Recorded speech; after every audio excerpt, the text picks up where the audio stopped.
কোনো কাজের ব্যাপারে এভাবে বলা যাবে কি যে আমার যতটুকু সম্ভব আমি চেষ্টা করব, বাকিটা আল্লাহর হাতে, এভাবে বললে শিরক হবে কিনা?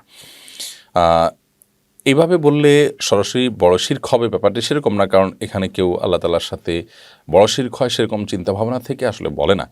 তবে বলার ভুল হিসাবে এটা শিরক আসগর হতে পারে, আবার এটাকে ভিন্নভাবে ব্যাখ্যা করে শিরক আসগর নাও হতে পারে। অর্থাৎ বিষয়টা কিছুটা রিস্কি হলো, সেজন্য এটাকে অ্যাভয়েড করতে পারলে ভালো হয়। আমরা যদি এভাবে বলি যে সবটুকু আল্লাহ তাআলার উপর নির্ভরশীল, ইনশাআল্লাহ পুরোই আল্লাহর উপর ভরসা, এরকম বলা উচিত। এরকম বললে সেটা আমাদের ইমানের সাথে অধিকতর সঙ্গতিপূর্ণ।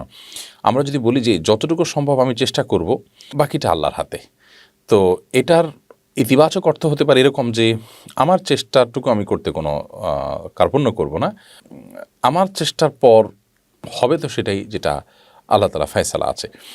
এখানে ব্যাপারটা এরকম উদ্দেশ্য কেউ নেয় না যে আমার একটা পার্ট এখানে আছে, আল্লাহর একটা পার্ট আছে, দুই পার্ট মিলে আসলে কাজটা হবে, ব্যাপারটা এরকম না। তাহলে সেক্ষেত্রে এটা বড় শিরক হতো।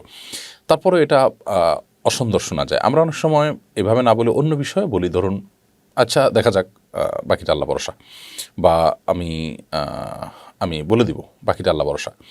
তো এই বাকিটা না বলে বলা উচিত যে পুরোটাই আল্লাহ ভরসা, আমি বলে দেবো, আমার দায়িত্ব আমি পালন করবো, তবে মানে হবে সেটা যেটা আল্লাহ তাআলা করেছেন। তো এখানে বাকিটা আল্লাহ ভরসা বললে কেউ, যেটা আমি শুরুতে বললাম যে এখানে শিরকে আকবর হওয়ার মতো এরকম উদ্দেশ্য নিয়ে আসলে কেউ বলে না।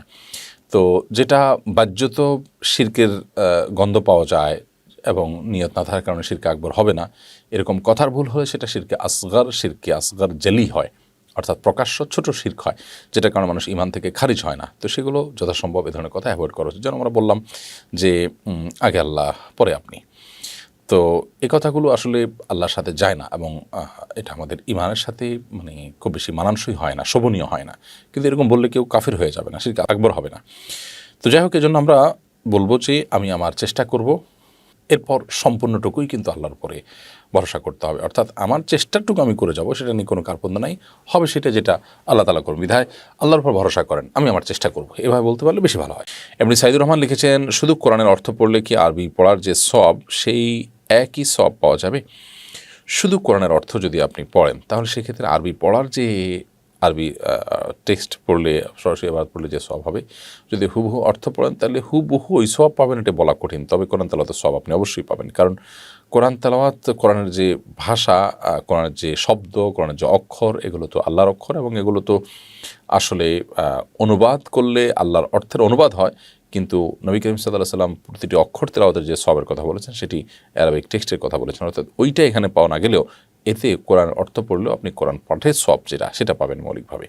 তাসবিন লিখেছেন, বিবাহ পড়ানোর সময় ছেলে মেয়ে আলাদা কক্ষে থাকতে হবে, মেয়ের 3 জন মাহরাম গিয়ে মেয়ের কাছ থেকে কবুল নিয়ে ছেলের কাছে আসবেন, বিয়ে পড়ানোর সময় ছেলে মেয়ে আলাদা রুমে থাকা, এইটা নাকি বিবাহের সহি পদ্ধতি?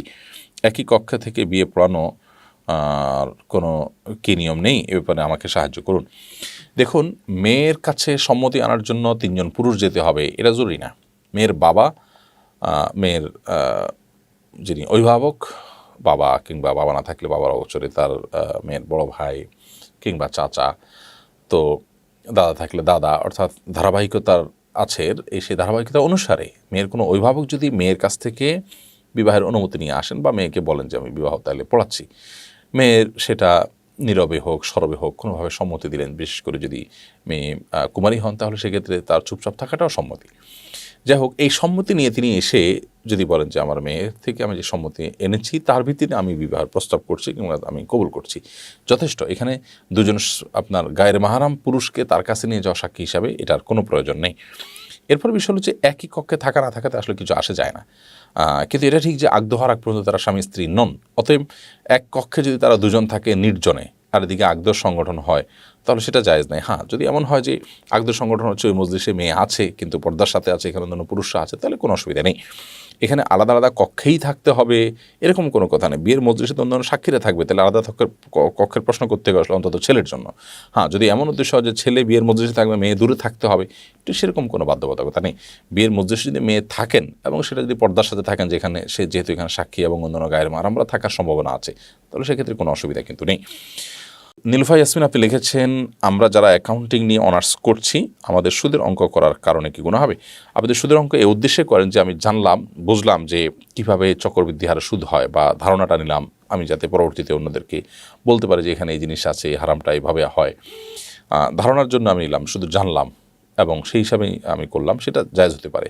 আমি এই অঙ্ক শিখে এটা আমি ইমপ্লিমেন্ট করব, করে আমি সুদের কারবারে জড়াবো কিংবা সুদের প্রতিষ্ঠানে চাকরি করব, এরকম যদি নিয়ত হয় তাহলে সেক্ষেত্রে সেটা কোনো অবস্থাতে হালাল হবে না। জাহাঙ্গীর আলম লিখেছেন, সরকারি খাস ও পিএফ জমিতে বাড়ি নির্মাণ ও বাগান করে ভোগ করা জায়েজ আছে কিনা। খাস জমি যেগুলো, কারোর জমির পাশে খাস জমি থাকলে সেগুলো ভোগ করা জায়েজ আছে যখন সেটার অনুমোদিত প্রক্রিয়া হয়। যেমন আপনার খাস জায়গার পাশের জায়গা যার, তিনি খাস জায়গাকে ব্যবহার করতে পারেন যতদিন পর্যন্ত সেটা আপনার সরকার তার প্রয়োজনে না নেয় বা কোনো কাজে না লাগায়। কিন্তু সেখানে স্থায়ীভাবে নির্মাণ করা বা আপনার বাড়ি বানানো সেটা তো অনুমোদিত না, আমি যতটুকু জানি। বিধায় অননুমোদিত হলে এটার মা বাপ নাই, তাই আমি এটা দখল করে ফেললাম, সেটা কিন্তু কোনো মুসলমানের জন্য জায়েজ নয়।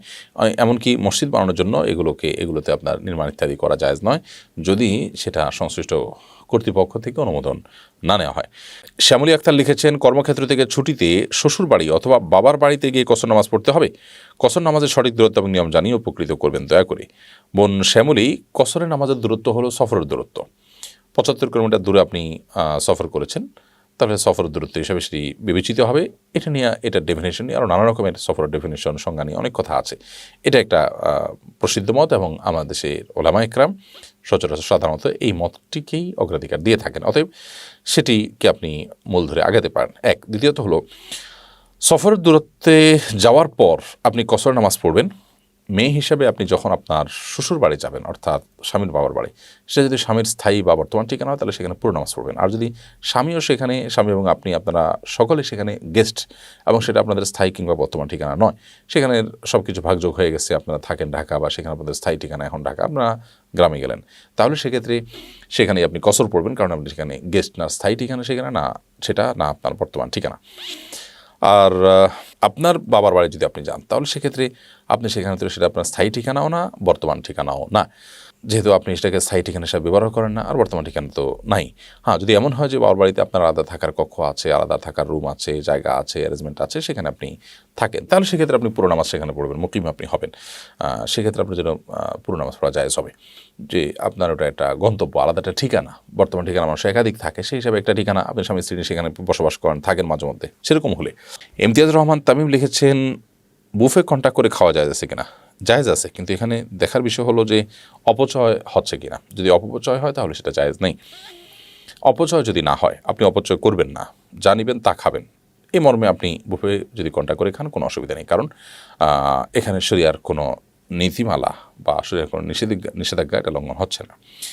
আপনি কিনেছেন, তার সকল খাবারগুলো থেকে আপনার যা খুশিতে আপনি খেতে পারেন এবং সেই হিসাবে আপনি সেখানে পেমেন্ট করেছেন। অতএব তারাও এক্ষেত্রে কোনো আপত্তি করবে না, আপনি যা ইচ্ছা তা খেতে পারছেন এবং আইটেম কী কী থাকছে সেটাও আগে থেকে বলা থাকে, তো অতএব সেটা জায়েজ আছে। বাট যেটি বললাম যে বুফে খেতে গিয়ে অনেকে অপচয় করেন, এই অপচয় করলে সেটা কিন্তু হারাম হবে। সেটা অবশ্য বুফে কেন, আপনি অন্য কোনো হোটেলে যদি খেতে যান এবং ইচ্ছাকৃত আপনি অপচয় করেন তাহলে সেটা গুনাহ হবে, কিন্তু বুফে সাধারণত সেটি বেশি হয়।